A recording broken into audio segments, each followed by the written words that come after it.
trigger warning. This episode includes discussion of rape and child abuse. Please also note that this is part 1 of a 2-part series. Today, I am joined by licensed marriage and family therapist Delena Zimmerman. As an LMFT, Delana provides strengths-based, solution-focused, client-driven therapy for individuals, men and women, adolescents, couples, groups, and families. She is also the author of Do These Wings Make Me Look Fat? In addition, she provides online group coaching called Live, Learn, Practice. Hey, Delana, how are you? I'm doing great. Thank you. Thank you for having me. Oh my God, my pleasure, girl. Well, today I wanted to talk about your journey because where you are now is certainly not where you started. So, what was family life like for little Delana? I'm an only child and I'm the product of teen pregnancy. So I was the only child in the entire family on both sides. Oh, My parents, yeah, they were kids themselves. They were 17 or 18 when I was born. And so I was born into 4 adult people who migrated from the segregated South, my grandparents. okay. And they were in charge of me. So 6 adults were in charge of me. And I didn't have Wow. any first cousins because there were no other children in the family. Wow. Yeah. So you understand that Oh, you it's mirror adults. yes, absolutely. You're kind of a small adult when you're raised as an only. That's right. I drank coffee. I was a kid. I was used to think, which cigarettes will I smoke? Because I was deciding right there. I love it. I was loved. Oh, I was loved and I was treated like I was very special. yeah. I was the center of the universe, I would say. But because I was raised by women from the segregated South, there was a lack of emotion. There was a lot of religious tenets, a lot of, guilt, shame, going Mm, to hell kind of language that was spoken. And there was punishment. mm-hmm, There was fear. I was afraid of my mother. I was afraid of her mother. mm-hmm, They had the most influence on me. And my dad and mom were together, but they divorced when I was 7, mm-hmm, and they were young, so they partied. My mother did not know how to be a wife. And I'm mm-hmm, sure my dad didn't know how to be a husband. mm-hmm, And so they fought. mm-hmm. They fought. And I remember the last time they fought, I was 7, and I was so angry at my mom because I felt like she was going to ruin it for us. Oh, Yeah, like I said, I was an adult child. So I was concerned that my dad would leave and never return. And my concerns were affirmed. He didn't. That was the last fight. and what do you feel? What were you afraid of? Were you able to uh sort of articulate that, or was it just more of a feeling? Well, my dad was nice. My mother was unkind. Again, she didn't know how to love herself, so she Mhm, struggled to be connected to her only child, her daughter. She had the same relationship with me, I'm sure, that her mother had with her, who I was also under the influence of. It's very interesting. Hindsight being 2020, my dad was sweet. mhm, He was a sweet man because mhm, his mother was a sweet woman. My paternal grandmother was the sweetness in my life. She was my mhm, unconditional place. She would be the person that would hang in there with me through all of it. mhm. And by the grace of God, I get to hang in there with her. I get to pay it forward because she's How still alive. wonderful. I think I'm answering your question in the sense I felt loved, I felt lonely, I felt sad, I felt afraid. I felt that they were the women in my family. My mother and my mother's mother were stoic and disconnected with love. They provided like men provide, but they did not have affection and care. This is very similar to my upbringing in terms of my relationship with my mother. However, my mother was beyond lacking in the affection part. She was actually abusive. And I think, um, you know, and I was a daddy's girl. My parents were divorced before I could, even, I never remember them being together, but I had the love of my father. And my mother, very much like you said, provided, made sure, I was neat, clean, had all the things, right? Had all the things, but it just, all the things. But the emotion was not, it was not, it wasn't available for her to give, Mm-mm. you know? I wonder, and you talk about hindsight. And now for me, in hindsight, what I feel about my mother is that she was very overwhelmed by the job of parenting. It was very overwhelming to her. Do you feel like your mom had any of that? Yeah, my mother didn't mean to get pregnant. Mm-hmm. I Yeah. tell this story all the time. I think about it, as a 17-year-old girl. Yes. They weren't teaching sex education in the Los Angeles Unified School District in 1969. She Yeah. didn't know that she could get pregnant. She really, literally didn't know. That the joke is, or the story is, my dad told her if you get on top, it'll fall down and you won't get pregnant. And she did that. And the question I have though is, did he believe that or did he just want some?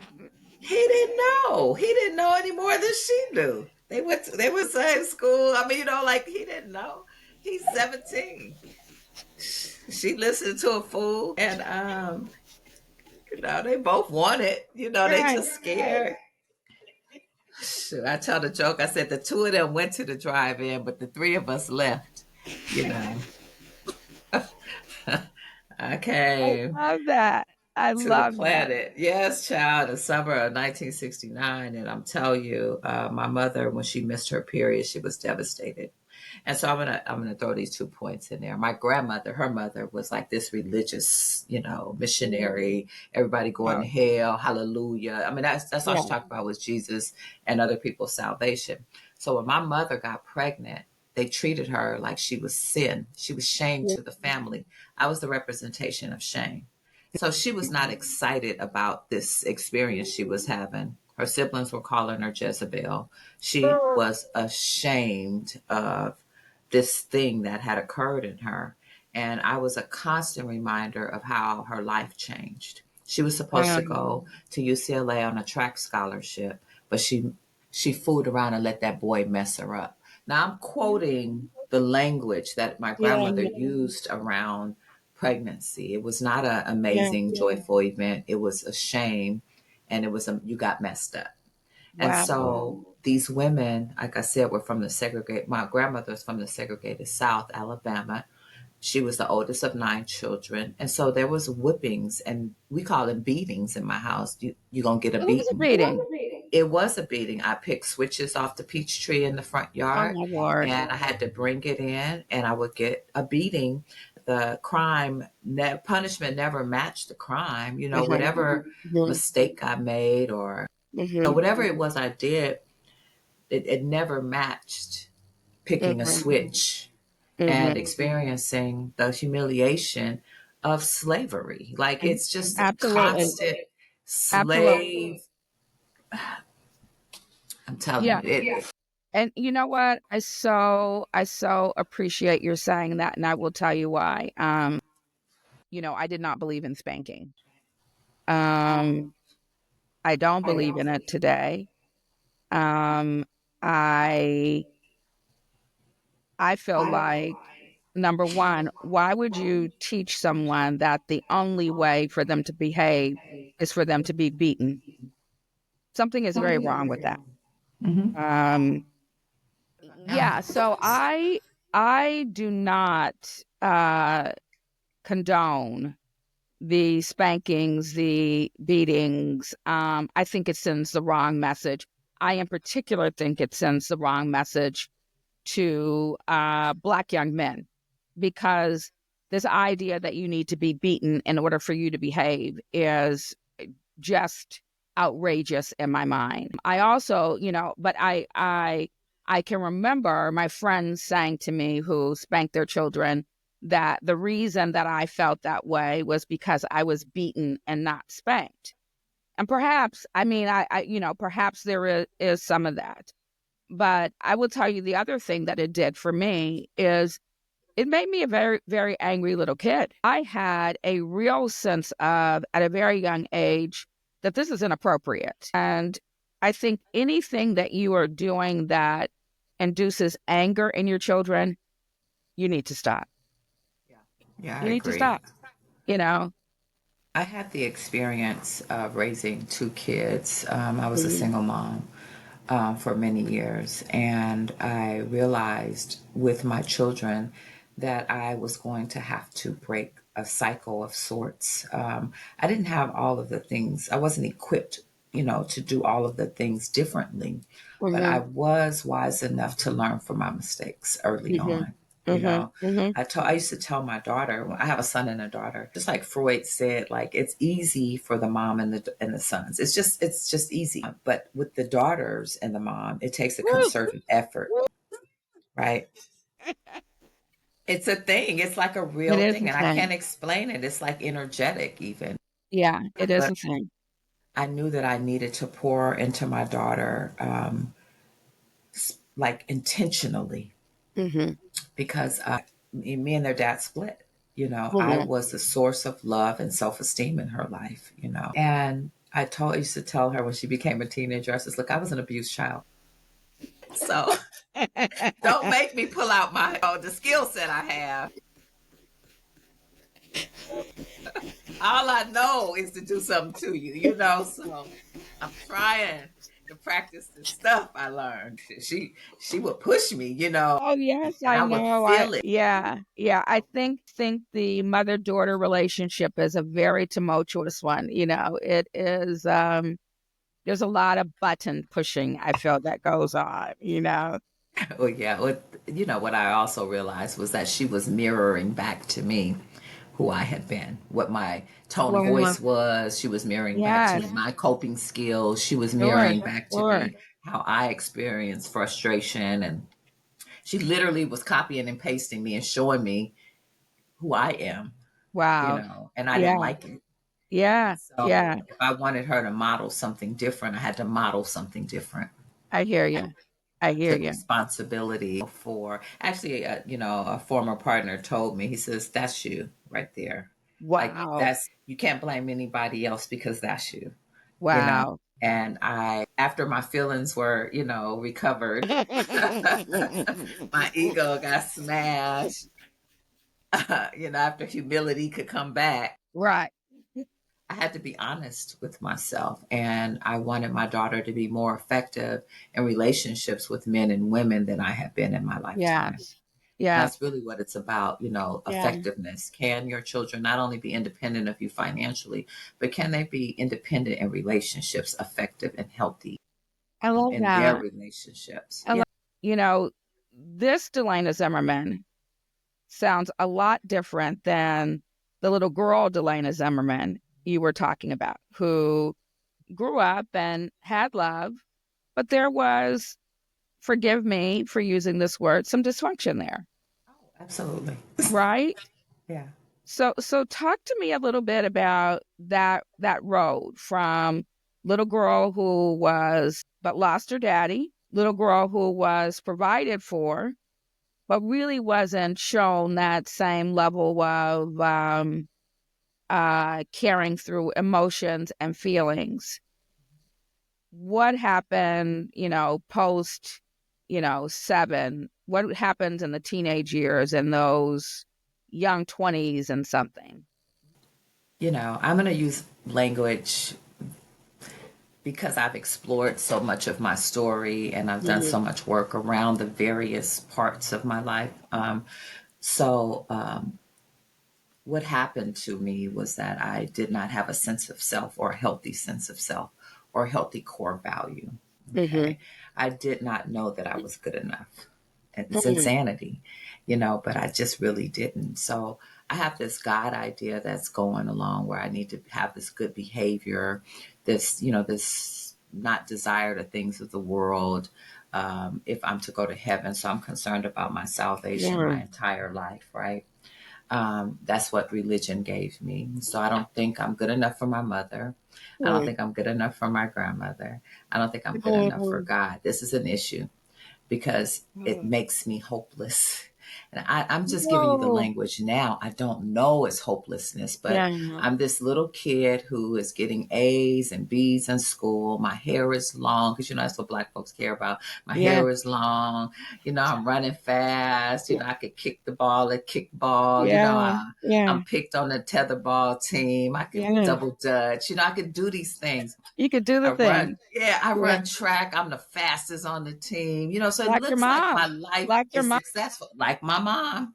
It looks like my life is successful, but inside, because culturally in my family system and many of our family systems, there's no safe place to express what you think and feel. Mm. So you can't express anything other than gratitude or is deemed disrespectful.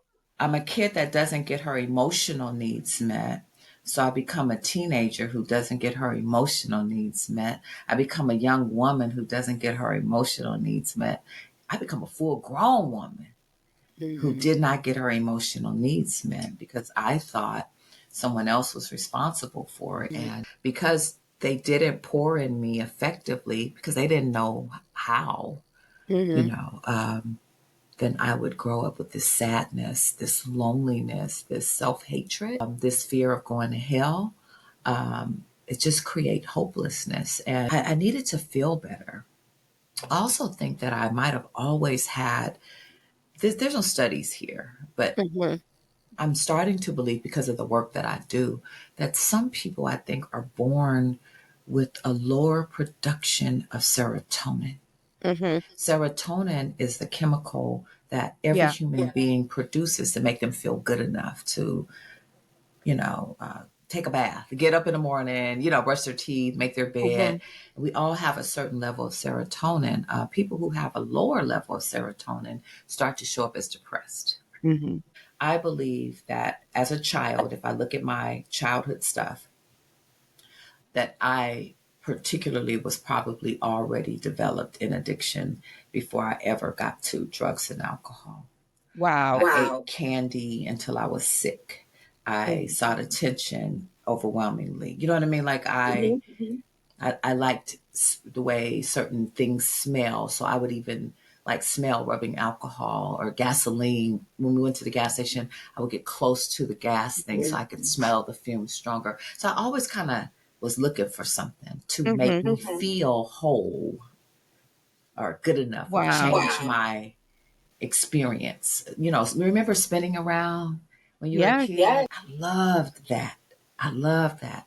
And my favorite toy was sit and spin. I love sit and spin because I like that dizzy feeling. I always did. Yeah. So what came up first was sugar, right? And by the time I became a teenager, I had this skinny body that I hated. I felt that God made a mistake with how God formed my body. I just began to not love who I was. I began to compare myself to other girls. Mm-hmm. And I began to feel hopeless that I would ever be loved by a boy. At 11 years old, I thought, I'm never going to get married or no one's ever going to love me. Wait a minute. At 11, you had the conscious thought that I'm never going to get married? You're kidding me. I was too skinny Oh my gosh. Wow. and I didn't trust God. Wow. Isn't that crazy? Like, that's a secret. That was a secret since I was 11 years old, that I didn't trust God. Because God made mistakes, obviously. Okay. And so how did that make you feel growing up in a home that's this basic fire and brimstone approach to Christianity and religion, and knowing that secretly, like, I don't trust this dude? I couldn't live up to it. So, like I said, I was hopeless. I knew I was going to hell like a long time ago because I just couldn't. I love Michael Jackson more than I love Jesus. You know what I mean? Like I wasn't connected to this white idea of the dude. You know what I mean? Like I just couldn't. I could play connected, but in secret, I wasn't. There was no place to say this doesn't feel good to me. How can it feel good to me like it feels to you? I had to just act as if.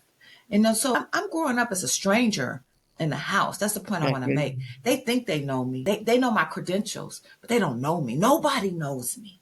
I'm a secret.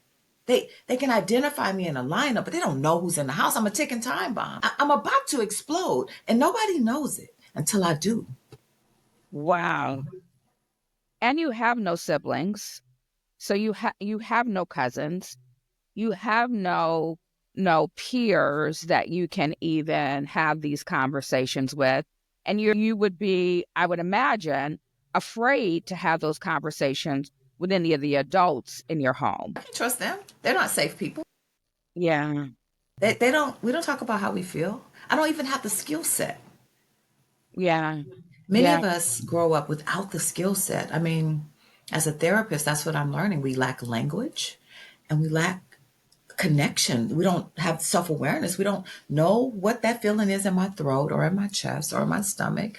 People, grown adults, are saying, I'm feeling some kind of way. Well, Mm-hmm. what way is that exactly? Mm-hmm.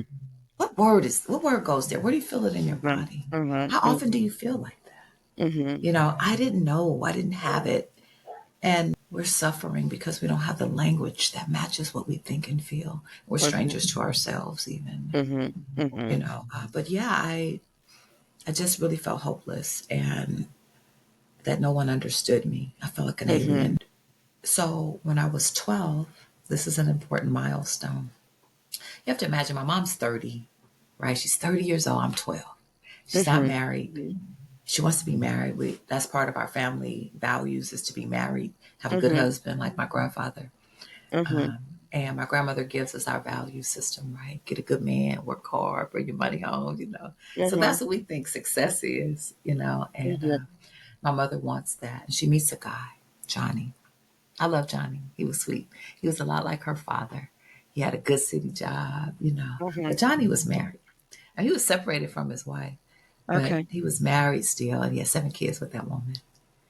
Oh, And wow. Okay. yeah, Okay. and so, but my mother liked them. They drank the Mhm. same, they hung out the same. They had good Mhm. friends and family the same. Well, I can hear the And music and the glasses clinking. yes, girl, it was good. She liked it. They played cards. She had found her place, and I didn't blame her. But Yeah. Johnny, he had my mother. So my grandparents bought this home in Baldwin Hills, LA, Mhm. and Which that's a huge accomplishment. The it was Black Beverly huge. Hills. That's Mm-hmm. right. And my mother owned the property she got from the marriage. She got the house. Mm-hmm. And so my grandmother said, rent your place out. And then y'all move in with us in the big house. And I don't want to go live over there in, Jesus's little sister's house. I don't want to, because at our house, the dramatics are playing on Saturday morning. We can't even listen to the Like, dramatics. this. You know you're not gonna be able to listen to Michael Jackson. It can't happen. I'm concerned. I'm concerned. Ain't nobody asking Right. me nothing. I'm concerned. I I'm like when we already live in the skinny. world. Right, I'm Yeah. already skinny. Now I'm gonna have to go over here and can't play Michael Jackson. Can't play Michael Jackson. I mean, the rules were ridiculous. And the day came and we moved in. It was nice or whatever. Now, me and my mom are sharing a room. I never shared a room with anyone. None of it made sense to me. Mm-hmm. But I didn't have any place to discuss it. Mm-hmm. But anyway, my mom eventually moved in with Johnny. Mm-hmm. I'm abandoned. Oh, your mom moved in She with over there with Johnny, and Johnny cooking. wait. I ate TV dinner. She over there with Johnny finding recipes, and he had two daughters who were my age. Wait, so your mom moved in with Johnny and left you with your grandparents? Oh, okay. Okay. And so she over there playing their mama. He had 4 kids in his home. Wow. Uh, 2 adult, older boys, high school boys, Mm-hmm. and them 2 middle school girls, same age as Mm-hmm. me. And yeah, I was devastated. I mean, Yeah. I can't I can't Serious really abandonment. explain it. Like in a Serious abandonment, major right? way, in a major way, in a major way. I felt so abandoned. Yeah. Uh, and then now I'm raising myself because my grandmother doesn't raise anymore. She just provides. She watches Yeah. TV. Yeah. Yeah. There's no raising happening. I'm Yeah. raising me. Yeah. And I'm getting me to school and I'm getting me home from school. You know what I mean? Like I have a lot of free time, a lot Yeah. of Delena time. And so I'm completely relying upon my 12-year-old brain, my 13-year-old Right. brain, my four. I Right. have sex at 14. Wow. Okay. I tell me Okay. that no one's going to like you unless you have sex Okay. Okay. because you're too skinny for somebody to Mm-hmm. like you. So Mm-hmm. I tell me that, and me says, you're right. And I set out with my 14-year-old brain to solve my issue. Mm-hmm. Mm-hmm. I take myself to Kaiser. I get my first pap smear by myself At 14? at 14. I was grown, remember? I was grown. So Yeah. I make an appointment. I catch the bus. Or do I catch a cab? I catch a cab. How do you even know about calling a cab and catching a cab? Said I was Oh grown. my gosh. I know how Wow. to write checks. I know how to write bills. I know how to go to the post office. I know how to do everything. I was grown. I had a grandmother that didn't drive. We took care of all our business together. I was there. I didn't go to preschool. I was with grown folks. Wow. I was a little grown person. So I take myself to Kaiser. I have a pap smear by myself with this white male. I Oh mean, my God, Delena. Delena. Delena. I get the pills. Wow. Wow.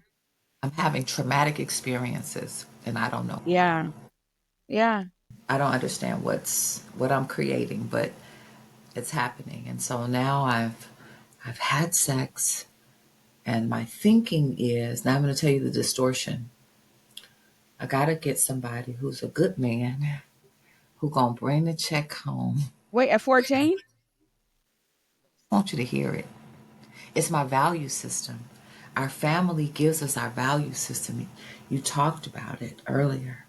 You knew that you could create and be successful. Well, if my value system is about getting a husband, and I don't believe I Mm-hmm. can, I'm coming up with ideas on how I'm going to be able to do it. I have no idea what I'm doing. I'm Mm-hmm. not wise. I'm not smart. I'm a child. I think Mm-hmm. I'm grown. Mm-hmm.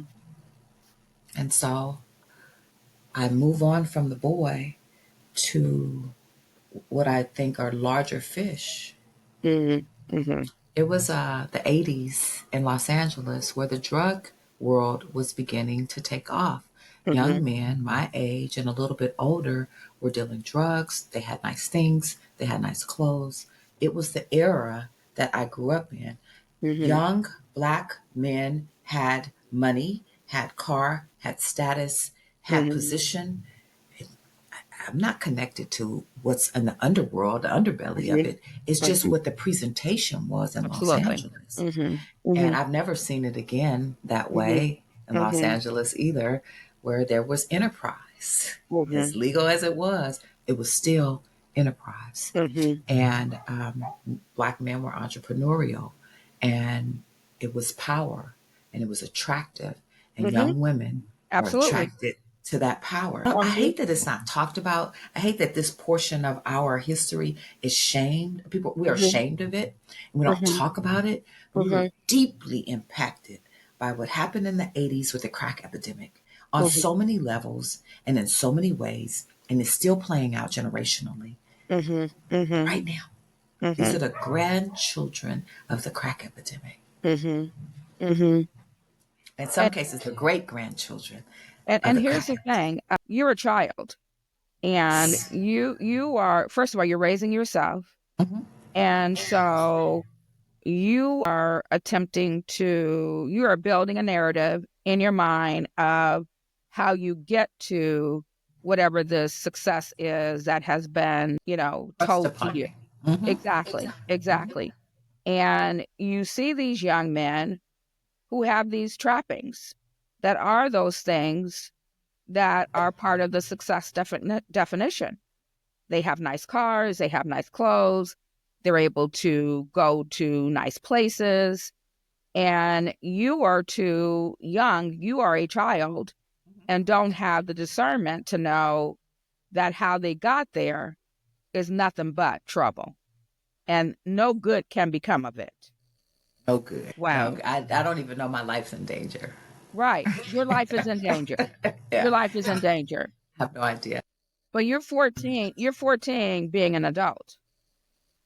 Yeah, You're a 14-year-old adult. I am. Decide when I go to bed. You know what I mean? Like it's. But I'm still a child. But I'm. You know what I mean? I'm starting to Oh, expand. yes, absolutely. I Absolutely. still have to get good grades. I still, all that's happening Yeah. still. Yeah. Yeah. I'm academic. I'm athletic. I'm a champion. Mm-hmm. And one day, I was 15, and there was this neighborhood home where all the young men hung out because they would get their cars fixed. Mm-hmm. And all of us, all the young girls on my street, it was a lot of us that were teenaging at the same Mm-hmm. time. We played together as kids, and then we teenaged at the same time. And I love so, that you use it as a verb. Teenage. yes, I oh love it yes, because oh it's yes, definitely a verb. It's it's definitely a a verb. verb.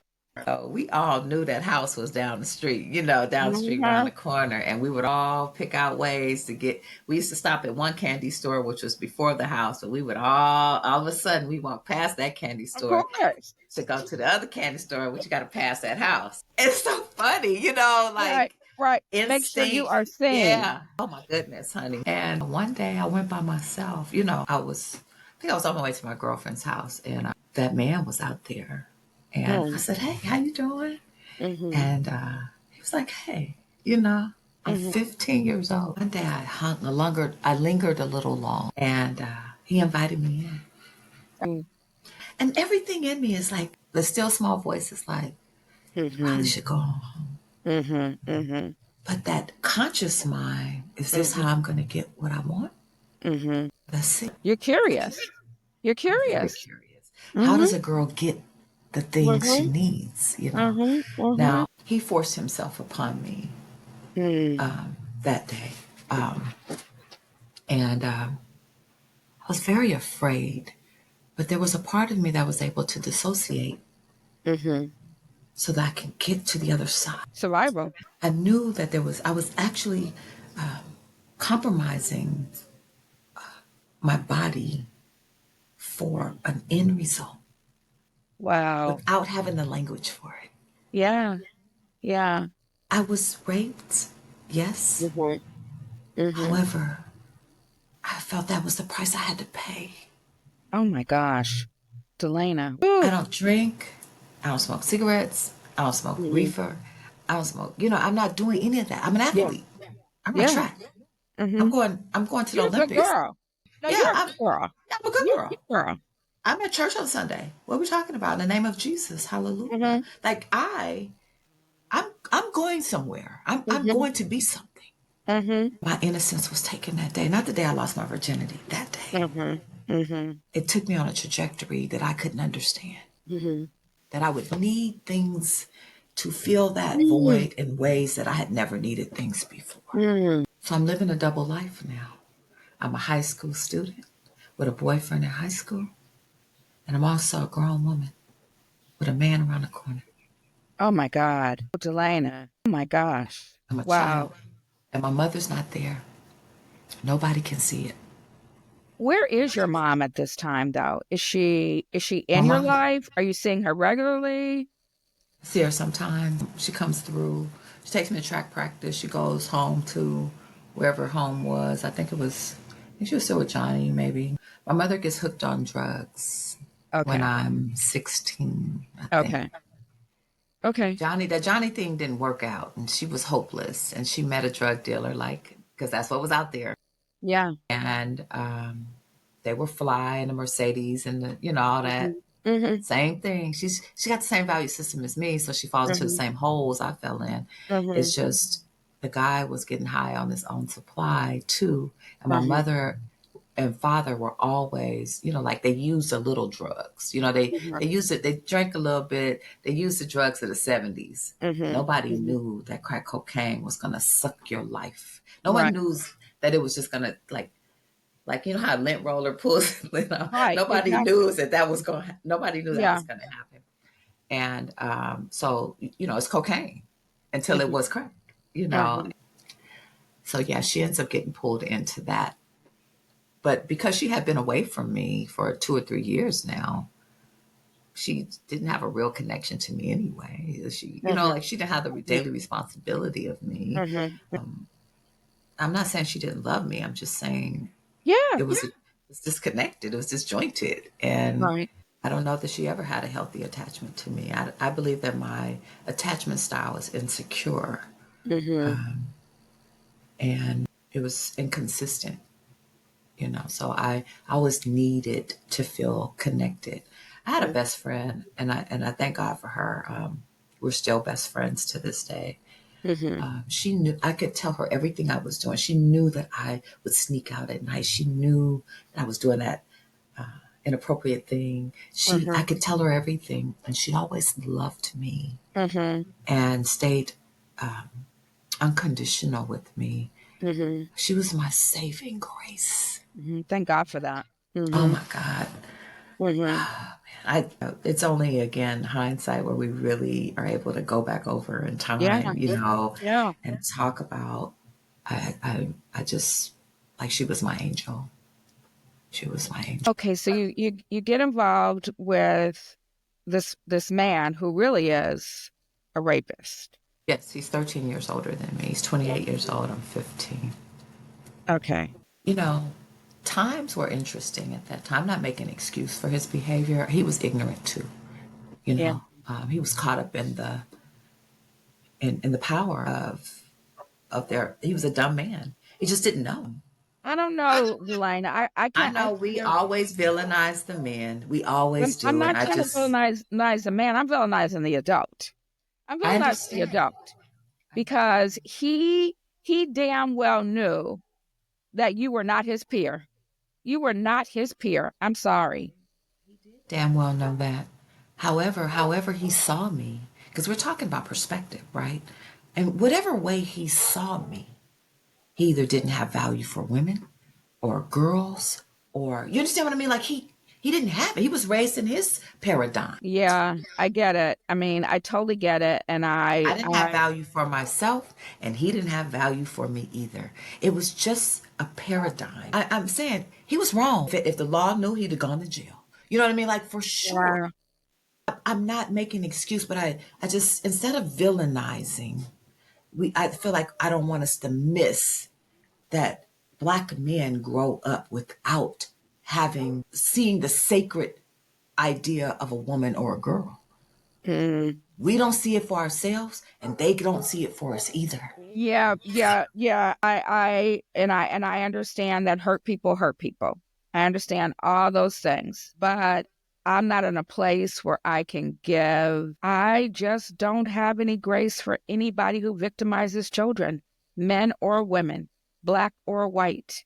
It's I perspective. When it comes to Yeah, sex, sometimes we get a little, squeamish. But my mother didn't have any value for me. My mother abused me. My mother, you understand? Like nobody knew yeah, how to take care of children in my yeah, experience. yeah, It's like it was seen and not heard. You can't say nothing. I'll beat your. yeah. It was that for out the womb. I'm being popped and punished. I get it. So I had a high tolerance for pain. So I Yeah, knew how to tolerate pain to get through yeah. this process. But I didn't learn that at his house. I learned that at my mama's house. I get it.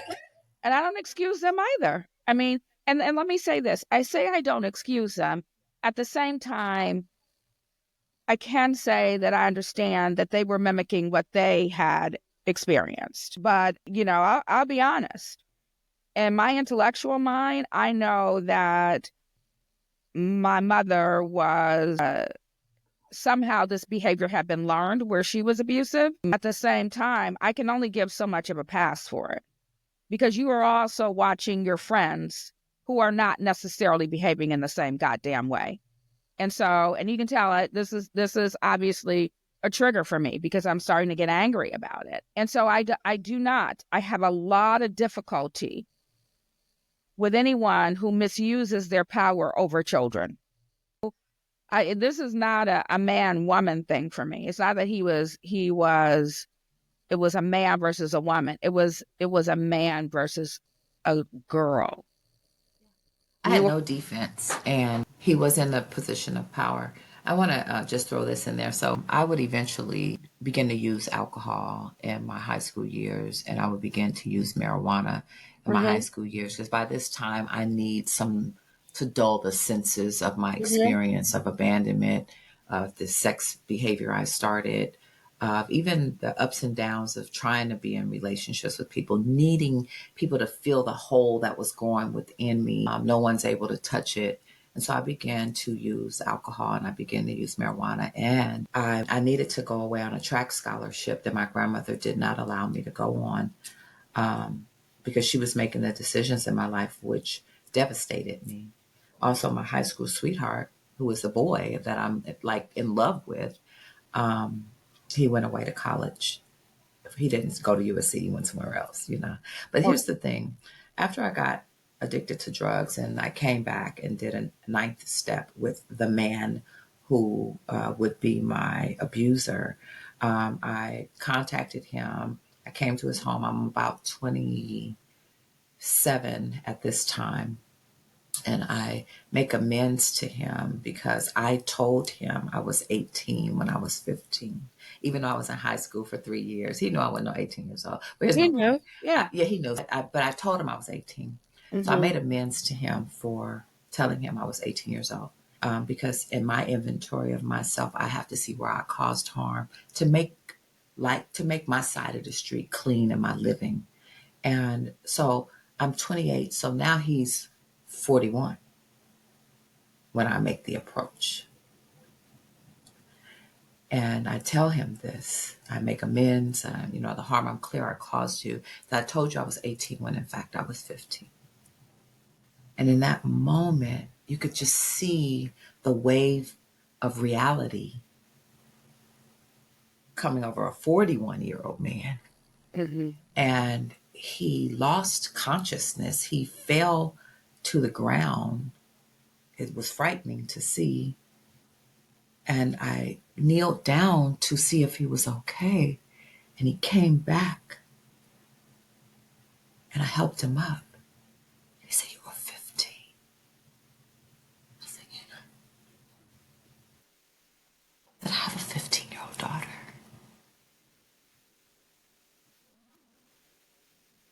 So that he was not the 28-year-old man I was standing in front of. He was a man who had awakened to himself. Okay, Delana, I'm going to tell you right now, we're not going to finish this interview today because, girl, there is too much to cover. Let me say this, though. You are a more evolved woman than I am. I can't get there. Because, first of all, I'm not going to lie, I am mad as hell right now. Audience, thank you for listening to part 1 of this series. Delana continues to be generous with her time and story, and we will record and share a part 2.